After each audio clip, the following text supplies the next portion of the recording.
मूर्ख इस धन जौवन का, मूर्ख इस धन जौवन का। बंद मुट्ठी आया जग में, बंद मुट्ठी आया जग में, खाली हाथ जाएगा, खाली हाथ जाएगा। 2 दिन की जिंदगी है, 2 दिन का मेला। 2 दिन की जिंदगी है, 2 दिन का मेला।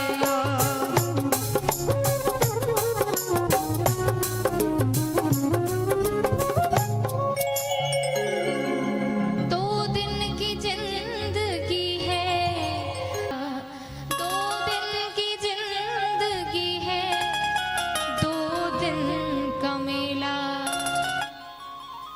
आज इसीलिए परीक्षित जी महाराज पूछते हैं कि मरणासन्न व्यक्ति को क्या करना चाहिए।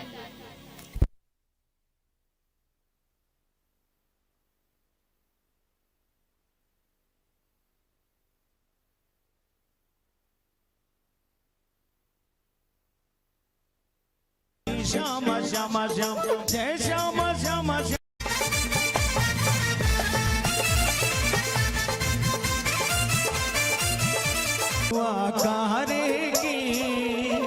देखिए लाइट और संगीत तो साथ नहीं दे पा रहा है क्योंकि लाइट की वजह से संगीत प्रॉपर चल नहीं रहा है। जरा आप लोग तालियों के माध्यम से साथ दें,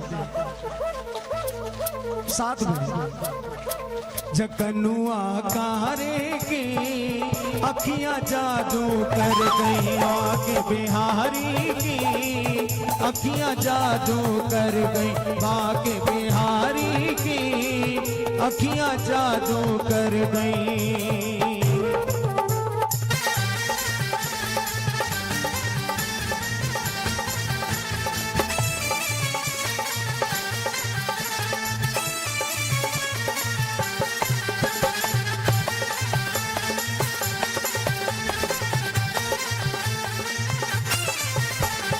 तो कहना है कि 1 बार अयोध्या जाओ, 2 बार द्वारिका, 3 बार जाकर त्रिवेणी में नहाओगे, 3 बार जाकर त्रिवेणी में नहाओगे, 3 बार जाकर त्रिवेणी में नहाओगे। और 4 बार चित्रकूट, 9 बार नासिक में, बार बार जाके बद्रीनाथ घूम आओगे, बार बार जाके बद्रीनाथ घूम आओगे, बार बार जाके घूम आओगे। होंगे प्रत्यक्ष तुम्हें दर्श श्याम श्यामा के, पर वृंदावन सा कहीं आनंद नहीं पाओगे, वृंदावन सा कहीं आनंद नहीं पाओगे, वृंदावन सा कहीं आनंद नहीं पाओगे। अब आप लोगों को आवाज तेज करके गाना है भाई। हो जय राधे राधे श्री राधे राधे,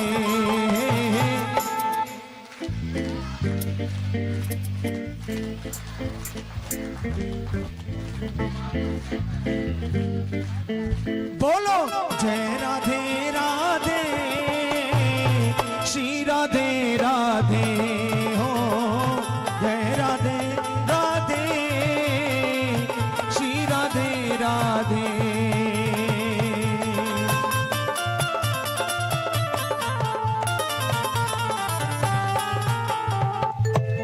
बोलिए राधा रानी सरकार। जी कहते हैं देखो भैया आते हमें देर नहीं लगी, अब तुमने तो प्रश्नों की झड़ी लगा दी।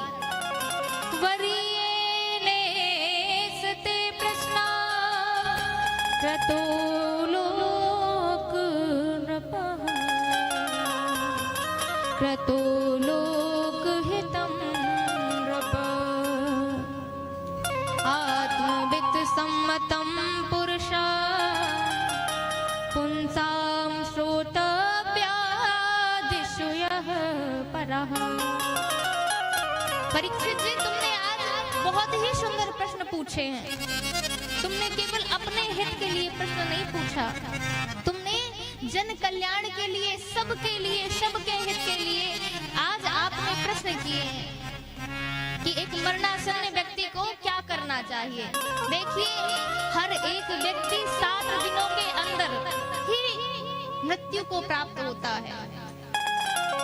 महीने में 7 दिन ही होते हैं और सप्ताह के अंदर ही काल रूपी सर्प हमको ग्रसित करता है और हर एक व्यक्ति को, हर एक जीव को काल रूपी जो ब्याल है, उस काल रूपी ब्याल के रूप में हमें वह ग्रसित कर लेता है। तो हम सभी के लिए आज परीक्षित जी महाराज ने व्यास जी से प्रश्न पूछा है कि मरणासन्न व्यक्ति को क्या करना चाहिए।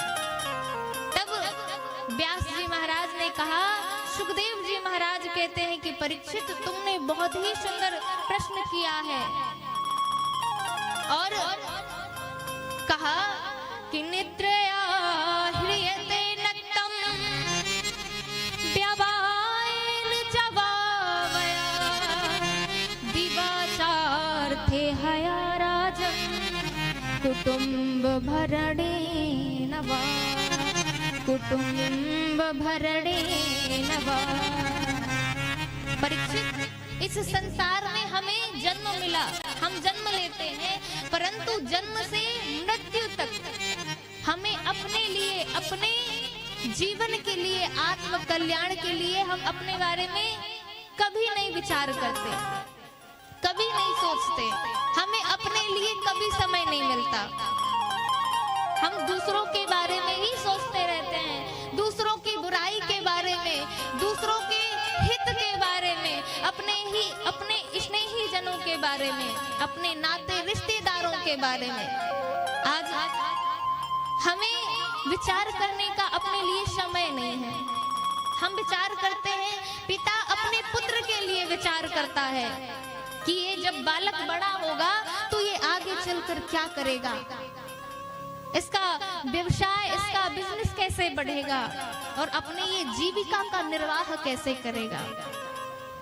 पिता को अपने बारे में सोचने का टाइम नहीं है। और जब बालक के पुत्र हुए, उसके भी नाते रिश्तेदार हुए और ऐसे ऐसे रिश्तों की जो डोरी है वह बंधती जाती है और हम अपने बारे में विचार करने का कभी हमको समय नहीं मिलता। हम कभी नहीं विचार करते कि हम जब हमारी मृत्यु होगी तब हम क्या करेंगे, हमारे साथ क्या जाएगा। आज पिता ने इतनी संपत्ति जोड़ दी कि बेटा अंतिम दम तक उस धन को, संपत्ति का निर्वहन करके वह खूब खाएगा पिएगा, परंतु अपने लिए क्या, स्वयं के लिए क्या, आत्म कल्याण के लिए उसने क्या सोचा? कुछ सोचा नहीं सोचा। और मैंने कल कहा कि जो करना था सब है बाकी, जो किया नहीं था करना, जो किया नहीं था करना।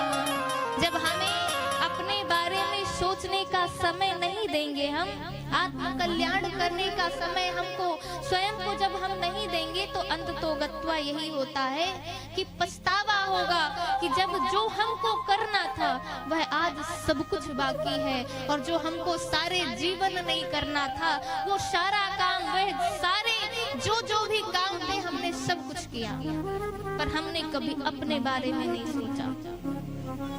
क्या किया? निद्रया ह्रियते नक्तम, रात्रि भोग विलास में सोकर गुजार दी।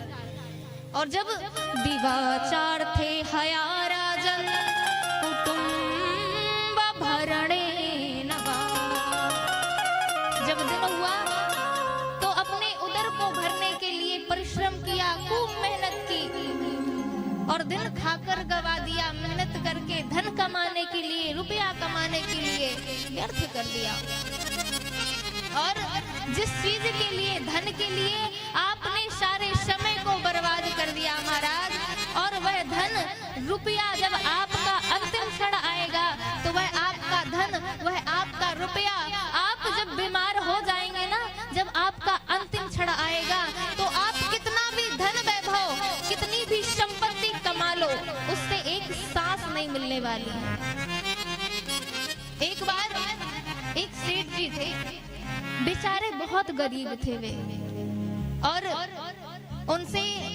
उन्होंने इतनी मेहनत की, इतनी मेहनत की कि खूब बड़ा व्यवसाय उनका चलने लगा और वह सेठ जी बहुत बड़े धनवान हो गए। तब एक व्यक्ति ने कहा, सेठ जी आप तो बहुत बड़े धनवान हो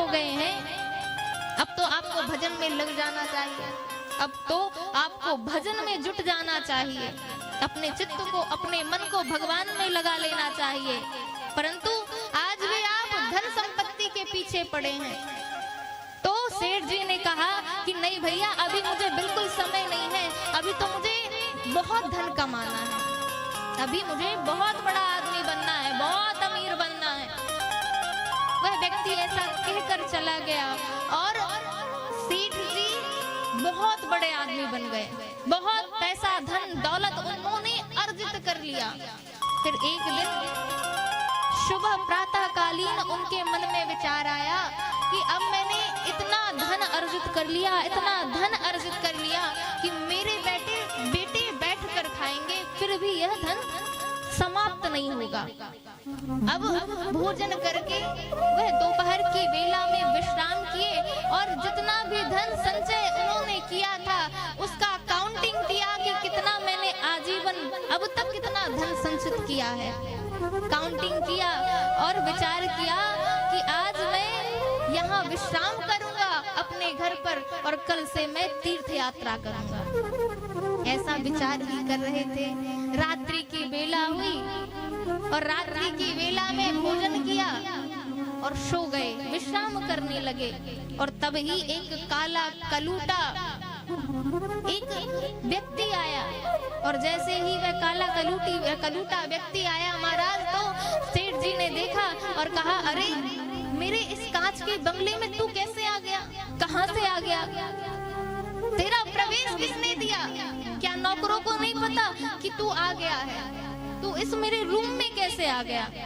तो उस काले कलूटे व्यक्ति ने कहा, अरे भैया तुम ना कांच का नहीं मड़ियों का भी बंगला बनवा लो, तब भी मैं उसमें प्रवेश कर जाऊंगा और जब चाहूं जहां चाहूं वहां प्रवेश कर जाऊंगा।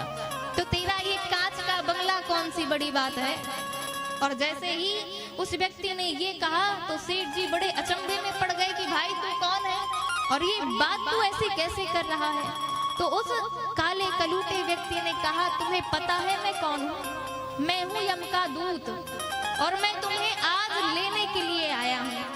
अब तुम्हारा जो इस संसार में रहने का समय था वह समाप्त हो चुका है। अब तुमको इस संसार को छोड़कर अब तुमको यमलोक जाना है। तुमने जीवन भर पाप ही पाप कर्म किए हैं और तुमको अब नरक की यातना मिलेगी, अब तुमको यमपुरी जाना पड़ेगा। और जैसे ही सुना कि नरक की यातना मिलेगी, यमपुरी जाना पड़ेगा, महाराज उसकी आंखों से अश्रुपात होने लगे और कहा, की जय। अब महाराज उस काले कलूटे व्यक्ति ने कहा कि संसार में तुम्हारे जो रहने के दिन है वह समाप्त हो चुके, अब तुमको चलना है हमारे साथ। और सेठ जी ने कहा कि मुझे चलना है, ठीक है मैं चलूंगा, पर मैं एक तुमसे प्रस्ताव रखना चाहता हूँ। पूछा, यमदूत ने पूछा कौन सा प्रस्ताव रखना चाहते हो। तो यमदूत से सेठ जी ने कहा कि मैंने जो आजीवन संपत्ति अर्जित की है, मैं उस संपत्ति का मैं आपसे 50-50 कर लेता हूँ, तो आधी आप ले लो आधी मैं ले लेता हूँ और मुझे 1 महीने की मोहलत दे दो। मैं चाहता हूँ कि मैं तीर्थाटन करूँ, तीर्थ जाऊँ, पवित्र नदियों में स्नान करूँ, तो मुझे केवल 1 महीने का समय दे दो। यमदूत ने कहा, बेटा तू मुझे 50-50 कह रहा है, तू मुझे सब संपत्ति भी ला कर दे देगा, तो तुझे 1 महीने का समय तो दूर की बात है, मैं तुझे 1 क्षण भी नहीं दूंगा, मैं तुझे 1 क्षण भी नहीं दूंगा। और जब इस बात को सेठ जी ने सुना महाराज, वह रुदन करने लगा कि मैंने जो सारे जीवन इस संपत्ति का अर्जन किया, आज उस संपत्ति से ना 1 नोक बराबर मैं अपने साथ लेकर जा रहा और ना इस संपत्ति से मैं 1 क्षण ले पा रहा। तो ऐसी संपत्ति का क्या मतलब भैया, ऐसी संपत्ति का कोई मतलब नहीं। पर यमदूत से वह सेठ जी कहते हैं कि मैं आपसे बार-बार विनम्र प्रार्थना करता हूँ कि मुझे सिर्फ जो मैंने अपने जीवन में किया वह अपराध, वह ऐसा कार्य मेरा पुत्र ना करे, मैं उसको कुछ पत्र लिखना चाहता हूँ। और उस पत्र में लिखा क्या कहता है, क्या लिखता है सेठ जी? सेठ जी ने लिखा कि बेटा देख, जीवन में तू खूब धन कमाना, खूब धन वैभव, यश कीर्ति सब कमाना, परंतु धन संपत्ति कमाते कमाते अपने समय को मत गवाना। उस धन संपत्ति को कमाते कमाते और उस समय को भगवान में भी लगाते रहना। धन संपत्ति खूब कमाना, पर अपने वाणी से, अपनी जिह्वा से भगवान का नाम भी लेते रहना। और वह श्री जी से प्रार्थना करने लगा, हे किशोरी जी, हे राधा रानी, हे राधा रानी, किशोरी जी ऐसी कृपा करिए, किशोरी कुछ ऐसा इंतजाम हो जाए, किशोरी कुछ ऐसा इंतजाम हो जाए, और कुछ ऐसा इंतजाम हो जाए।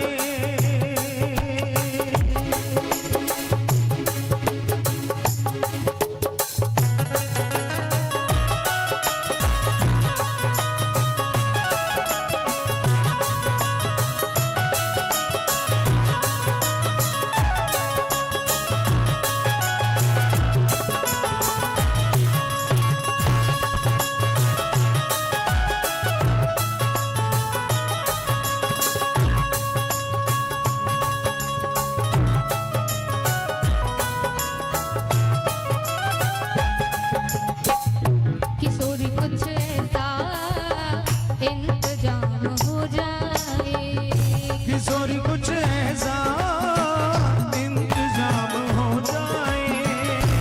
जुबा पे राधा राधा राधा, जुबा पे राधा राधा राधा नाम हो जाए, किशोरी कुछ ऐसा इंतजाम हो जाए, किशोरी कुछ ऐसा इंतजाम हो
राधे तेरे चरणन में। मैं तो आई वृंदावन धाम, मैं तो आई वृंदावन धाम किशोरी तेरे चरणन में। मैं तो आई वृंदावन धाम किशोरी तेरे चरणन में। सभी लोग तालियों की सेवा करते हैं।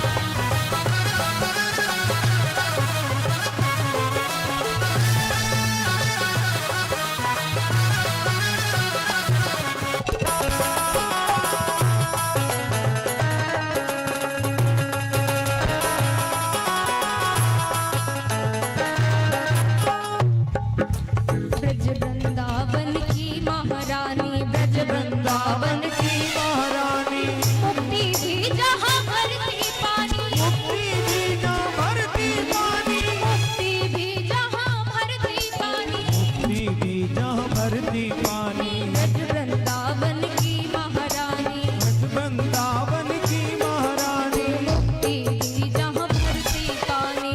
भरती पानी। तेरे चरण पड़े चारों धाम, तेरे चरण पड़े चारों धाम किशोरी तेरे चरणन में। तेरे चरण पड़े चारों धाम किशोरी तेरे चरणन में। मैं तो आई वृंदावन धाम, मैं तो आई वृंदावन धाम श्री राधे तेरे चरणन में। मैं तो आई वृंदावन धाम श्री राधे तेरे चरणन में।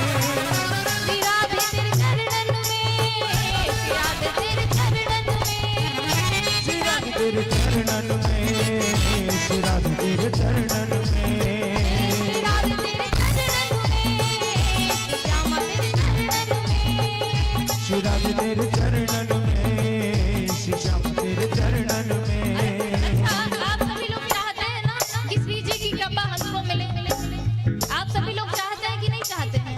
हाँ, नहीं है, इसलिए मैं तो आई वृंदावन धाम, मैं तो आई वृंदावन धाम श्री राधे तेरे चरणन में। मैं तो आई वृंदावन धाम श्री राधे तेरे चरणन में। वृंदावन धाम श्री राधे तेरे चरणन में। तो आई वृंदावन धाम श्री राधे तेरे चरणन में।